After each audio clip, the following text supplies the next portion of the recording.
est sur Paname. On est sur Paname. On est sur Paname. On est sur Paname. On est sur Paname. Salut la famille, c'est DJ Hamida en direct de Planète Rap Skyrock. On est là pour Buzz de Fou, l'album DJ Hamida Mix Party le 25 mai dans les bacs. On est là, aïe aïe aïe.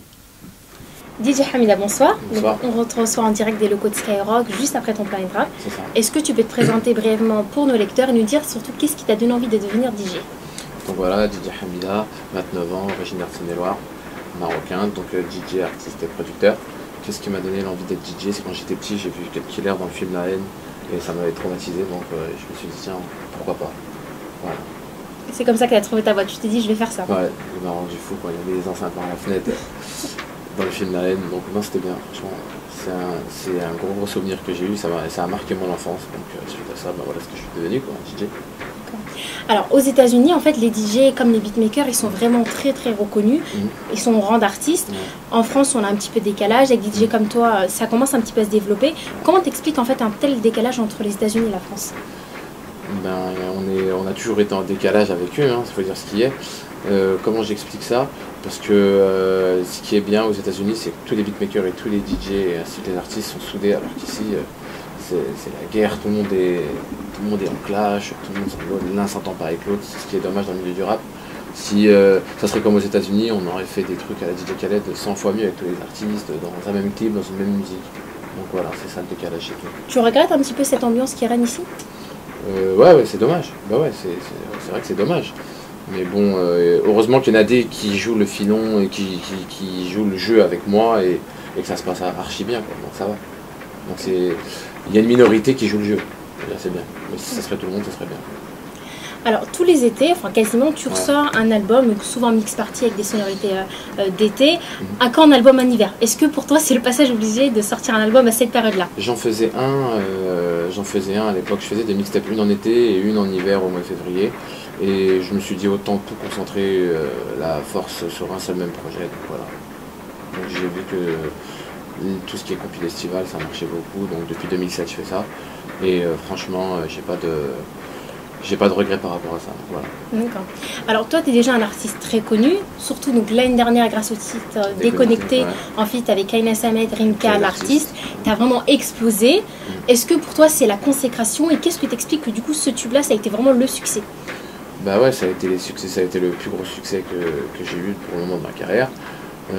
Donc ouais, ça a été la consécration parce qu'après quand les médias ont relayé la chanson Déconnectée, ça a fait un gros buzz, on a plus de 52 millions de vues sur YouTube, c'est énorme, donc ça fait plaisir. Donc voilà. Alors justement, comme tu l'as dit, il y a plus de 50 millions de vues sur YouTube. Moi, quand je l'ai écouté, en fait, ça m'a fait penser un petit peu au Gangnam Style de Psy. C'est-à-dire que tout le monde n'entendait pas dans le terme de musique, hein, c'est pas du tout la même chose. Et apparemment, au début, les radios ne voulaient pas de ce tube. Alors, qu'est-ce que t'expliques que du coup, le buzz, il s'est fait tout seul? Comment ça se fait en fait? Parce que vraiment, 50 millions de vues, ça tournait en boucle. Après, tout le monde l'avait. C'est vraiment le tube de l'été 2014. C'est ça. Donc en fait, pourquoi au début c'était un refus? Ils attendaient de voir les résultats la première semaine. Ils attendaient de voir le public, parce que maintenant ce qui est bien, c'est qu'on a les réseaux sociaux, c'est qu'on a des gens qui nous suivent. Et j'ai eu mon public qui était derrière moi, et après j'ai eu le grand public qui se sont reconnus, parce que j'ai sorti ça au mois de mai, où tout le monde voulait bouger en vacances, tout le monde en avait marre. Nous-mêmes, si on a fait cette musique, c'est la dernière de mon CD, parce que j'en avais marre d'être tout le temps enfermé au studio, il commençait à faire beau sur Paris. Donc j'ai dit bon on va faire le truc quoi, et tout le monde s'est reconnu. Donc de 7 à 77 on a touché tout le monde voulait bouger en vacances, on avait marre du taf et de la routine. Donc du coup le tube il s'est fait comme ça, enfermé dans le studio, c'était vraiment le dernier espoir, t'avais besoin d'air comme vous dites dans le titre, c'est vraiment comme ça que ça s'est fait. Ça s'est ressenti comme ça. Ça casse le mythe un peu, ce qu'on se dit, il y a plus de choses derrière. Non, comme quoi la musique c'est pas de la science infuse, hein. On a fait ça comme ça et ça a pris, parce que ce qui est bien c'est que quand quelqu'un se reconnaît dans ce que tu racontes, c'est magnifique. Si c'est encore un énorme et un large public, c'est encore mieux. Voilà.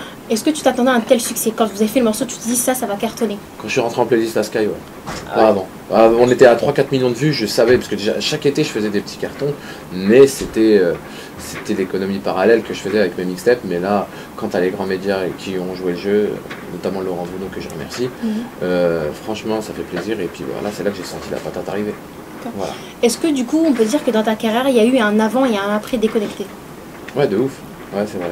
À l'avant c'était, j'avais pas les médias et j'avais tout ce qui était internet, donc on faisait des 10-15 millions de vues sans médias. Et maintenant avec les médias on monte à 50 et voilà. Donc c'est vraiment un gros truc là. Ouais, c'est un gros truc. Ça a accéléré, ça a boosté ta carrière? Oui, ça a boosté ma carrière, en effet.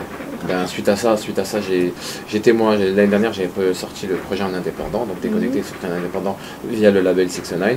Et suite à ça, au succès de la compile et puis ben, de tout ce qui est autour de la compile, j'ai signé récemment chez le label Def Night Pop, qui est un label affilié à Def Jam et à Universal Music. Donc ça veut dire que ça a bien porté ses fruits. Le travail paye.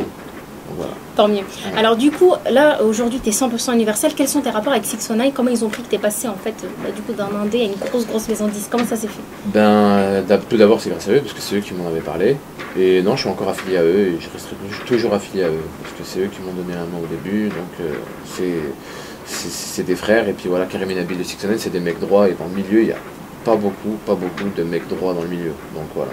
Big up pas du tout d'embrouille, vous entendez très bien entre vous? Vraiment pas, c'est une petite famille, tu vois, il n'y a pas de problème. Non, ça passe super bien. Alors on va parler un peu plus sérieusement, je sais qu'on n'aime pas beaucoup parler d'argent ici en France. Ouais, vas-y. Est-ce que tu peux à peu près nous chiffrer, parce que ça a vraiment été un gros succès, combien ça t'a rapporté Déconnecté à peu près? Au jour d'aujourd'hui, je sais pas, parce que je viens de m'inscrire en SACEM, je suis pas au courant. Tu viens de t'inscrire en SACEM, donc t'as pas pu... Ben, j'ai pas le temps, je suis en studio, là je viens de le faire. Tu gagnes trop d'argent, tu travailles trop? Je sais pas, on verra ça sur Déconnecté. T'as une fourchette de prix à peu près? SACEM, je connais pas tout ça. Parle-moi musique, parle-moi mix, parle-moi live, ouais.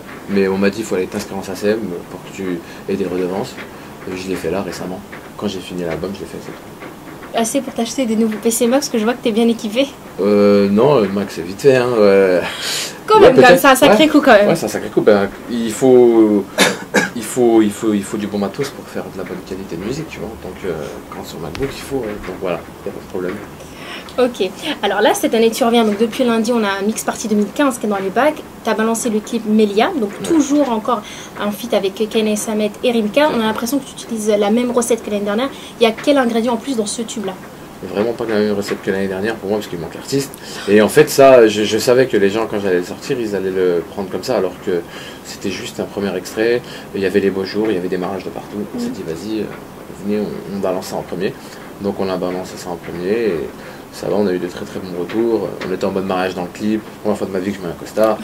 Donc ouais, ça va, c'est cool. C'était bien. Du coup, le clip il est très beau, très bien réalisé. Il est disponible sur ta chaîne YouTube. Et il y a également un gros buzz qui est eu sur les réseaux sociaux. La sœur de Jamel Debbouze qui est dans le clip, qui joue le rôle de la mariée. Ouais. Comment elle est arrivée là? Comment ça s'est fait? La sœur à Jamel Debbouze, Nawel, dont je salue, elle était sur... je l'ai rencontrée plusieurs fois sur les after-shows du Marrakech du Rire. Donc j'étais en contact avec elle et il s'avère qu'on a une amie en commun qui est Kanye Samet. Et donc c'est une très bonne amie à elle, et étant donné qu'elle a voulu... On lui a proposé, elle a dit ouais, vas-y, on va jouer le jeu. Et voilà, ça a donné ça. C'est vrai que beaucoup de médias people ont relayé l'info. Je m'attendais pas à ça non plus, mais ça va, ça fait plaisir. Tant mieux, parce qu'on parle du coup de ton clip. Voilà, ouais, donc on parle du coup de mon clip, donc ça fait plaisir.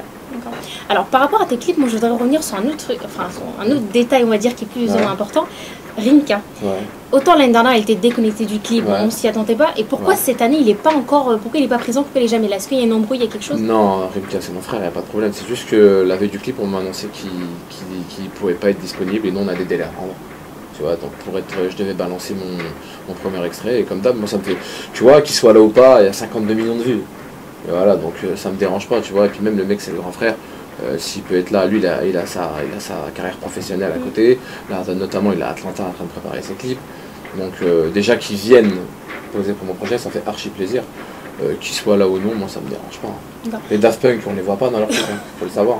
C'est vrai, donc c'est vraiment juste une question de disponibilité. Ouais, c'est juste ça. Alors qu'en Showcase, on tourne ensemble. D'accord. Alors là, ce que j'ai écouté, ce qu'on a pu écouter tout à l'heure pendant le Planet Rap, il y a le titre Paname avec Camero qui est vraiment très lourd, j'aime beaucoup le titre, il est très dansant. Finalement, est-ce que c'est pas plutôt ça le tube de ton album? C'est un des tubes de mon album, ouais. C'est un des tubes de mon album. Le public a très bien, j'ai eu de très bons retours par rapport à ce morceau. Et là, il est playlisté sur Skyrock, et franchement, il fait son bout de chemin et le clip est sorti, donc nickel. Alors pourquoi avoir d'abord balancé Melia, donc le précédent clip, et pourquoi après Camero, alors que si finalement toi tu sens que Camero c'est ça qui va, enfin Paname Feat Camero pardon, qui va être le tube, pourquoi? C'est la maison de disques qui choisit comment balancer les titres, donc voilà. Mais après même si c'est la maison 10 qui choisit, ils attendent mon aval, donc ouais, je dis oui, y a pas de problème. Finalement, est-ce que tu as quand même un petit peu ton mot à dire dans les ordres de musique qui sortent? Oui, bah oui, heureusement. Ça aurait pas été plutôt judicieux de balancer Panam Fit Camero à ton avis, ou est-ce que tu as des regrets par rapport à ça? Non, j'ai pas de regrets, mais j'aurais préféré en balancer un autre, mais c'est pas grave. Donc tu regardes un petit peu quand Non, même? vraiment pas. Non, vraiment pas. Quand t'es numéro top iTunes, non. C'est-à-dire que voilà, après peut-être que on n'a pas toujours raison. Peut-être que des fois notre avis il est à tort, et peut-être que leur avis à eux, à la maison de disques, eux ils savent, c'est des mecs de terrain, c'est des mecs du métier. Moi je viens d'arriver, je suis un indépendant. On n'a peut-être pas les mêmes idées, mais eux, leur but c'est de me tirer vers le haut, tu vois. Donc c'est ce qui a été fait, ça se passe archi bien. D'accord. Alors il y a 34 titres disponibles dans Mix Party 2015.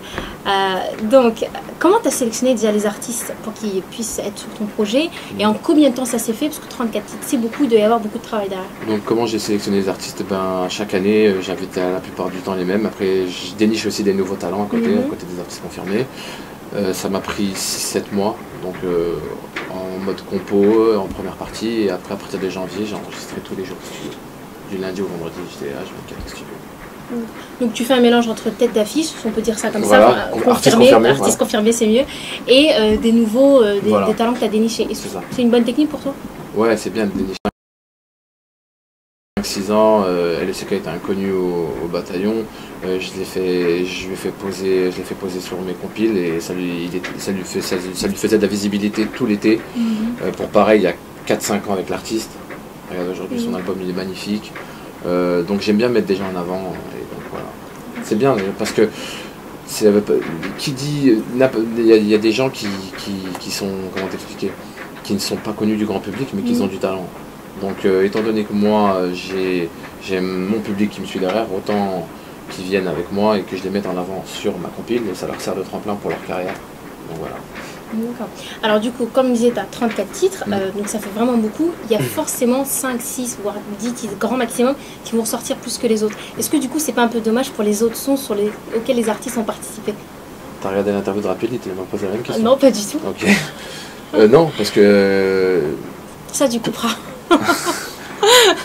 C'est la même question. Hein. Ah, de ouf. Parce que t'as vraiment dit 6, et lui, il a vraiment dit 6 sur 34.